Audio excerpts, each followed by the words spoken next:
Hello friend, इस video में हम कंपाउंड और सिंपल इंटरेस्ट का मोस्ट इम्पोर्टेंट फार्मूला डिस्कस कर रहे हैं।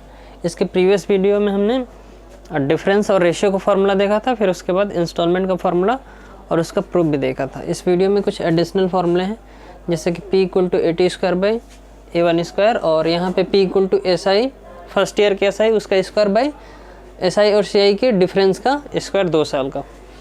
तो सबसे पहले इसका प्रूफ देख लेते हैं।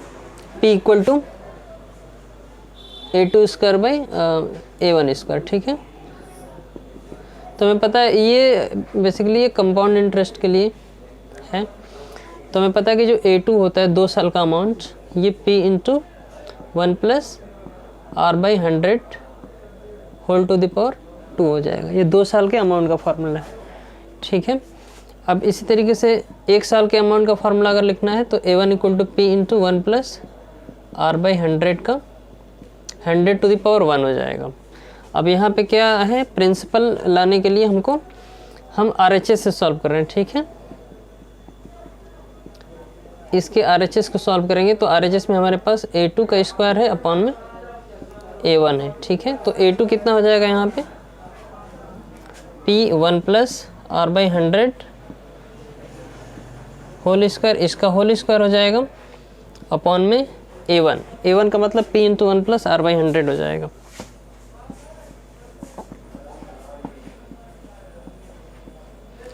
इसका स्क्वायर होगा तो ये P² और ये 1 +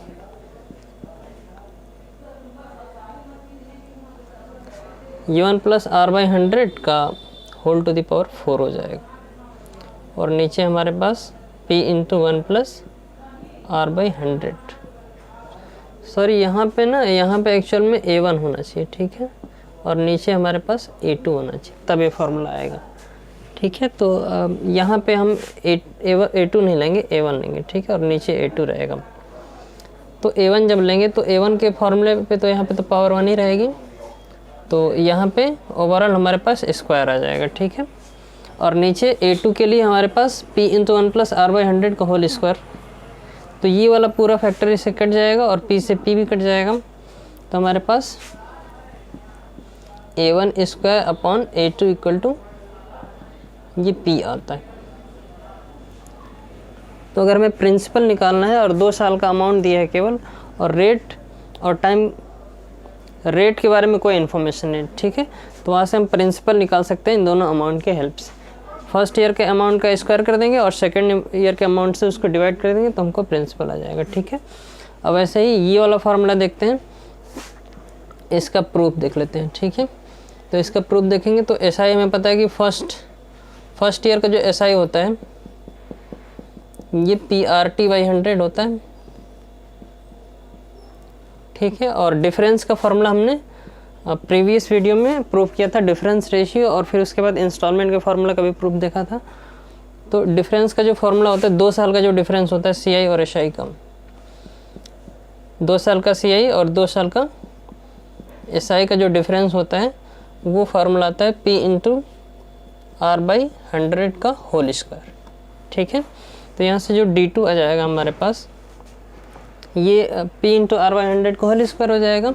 अब हम क्या करेंगे, अब दोनों को ना अब डिवाइड कर देते हैं, ठीक है। ये वाला जो इक्वेशन है ये पूरा एक ही इक्वेशन है, ठीक है। यहाँ D2 के प्लेस पे CI2 - SI2 लिखा गया है।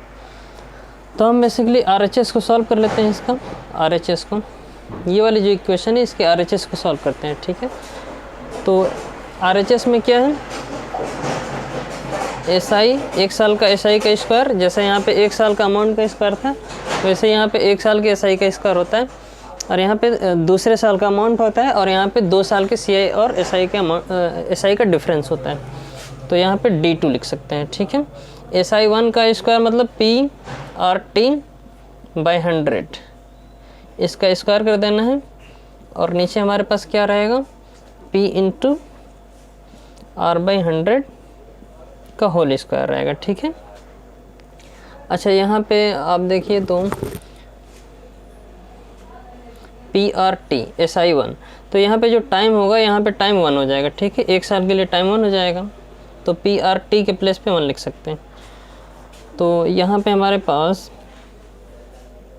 SI for 1 years by difference of SI and CI for 2 years will equal to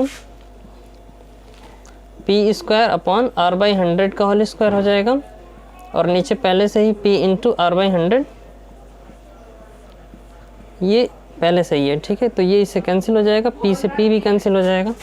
तो ये हमारे पास SI फॉर 1 ईयर्स इसका स्क्वायर अपॉन में difference of CI and SI for 2 years D2 will equal to principal. तो principal निकालने के हमारे पास बहुत सारे फॉर्मूले होते हैं, तो उसमें से अगर हमारे पास SI दिया है और CI और SI का डिफरेंस 2 साल का दिया है, रेट नहीं भी दिया है तब भी चल जाएगा, तो वहाँ से हमारे पास प्रिंसिपल आ जाता है। दूसरा फार्मूला हमारे पास ये वाला है। इसके अलावा प्रिंसिपल निकालने के और भी बहुत सारे फार्मूले हैं, जैसे कि प्रिंसिपल निकालने के लिए हम SI इंटू 100 अपॉन में R इंटू 2 कर सकते हैं सिंपल इंटरेस्ट के केस में, ठीक है। और ये सिंपल इंटरेस्ट के केस में है, ठीक है। और SI के केस में क्या हो जाएगा, हमें पता है कि A equal to P into R by 100 whole to the power n होता है, तो P इक्वल टू क्या हो जाएगा, A अपॉन में 1 plus R by 100 whole to the power n हो जाएगा। ये हमारा कंपाउंड इंटरेस्ट के केस में प्रिंसिपल निकालने का फॉर्मूला होता है, ठीक है।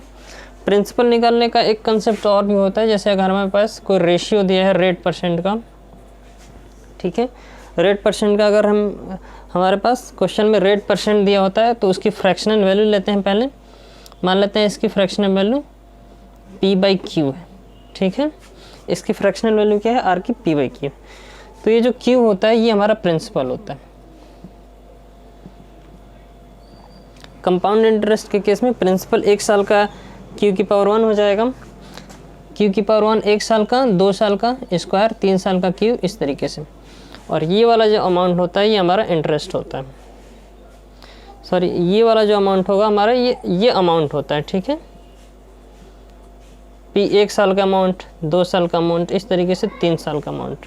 और इन दोनों का जो डिफरेंस होता है P माइनस Q, ये हमारा इंटरेस्ट आ जाता है। 1 साल का अगर हमें इंटरेस्ट निकालना है तो इन दोनों फ्रैक्शन का डिफरेंस लेंगे तो 1 साल का इंटरेस्ट यूनिट में आता है। वैसे ही 2 साल का interest P minus Q whole to the power 2, 3 साल का interest P minus Q whole to the power 3, इस तरीके से। तो बेस वैल्यू जो होती है वो प्रिंसिपल को डिफाइन करते हैं। जो फ्रैक्शन दिया होगा रेट ऑफ परसेंट का, उसकी फ्रैक्शनल वैल्यू में जो डिनोमिनेटर होता है वो प्रिंसिपल को डिफाइन करता है, और न्यूमिनेटर जो होता है वो अमाउंट को डिफाइन करता है। इन दोनों का जो डिफरेंस होता है वो हमको इंटरेस्ट वहाँ से मिलता है। तो जब रेशियो मेथड से ये सारे क्वेश्चन फॉर्मूले मेथड से तो कर सकते हैं, लेकिन इसका एक दूसरा अप्रोच रेशियो मेथड भी होता है। तो वहाँ से हम परसेंटेज को फ्रैक्शनल वैल्यू लेते हैं, और जो बेस वैल्यू होती है वो हमारा प्रिंसिपल हो जाता है, और ये अमाउंट हो जाता है। इन दोनों का जो डिफरेंस होता है वो हमारा रेट ऑफ इंटरेस्ट होता है। So this is all about in this video. Thanks for watching. Thank you so much.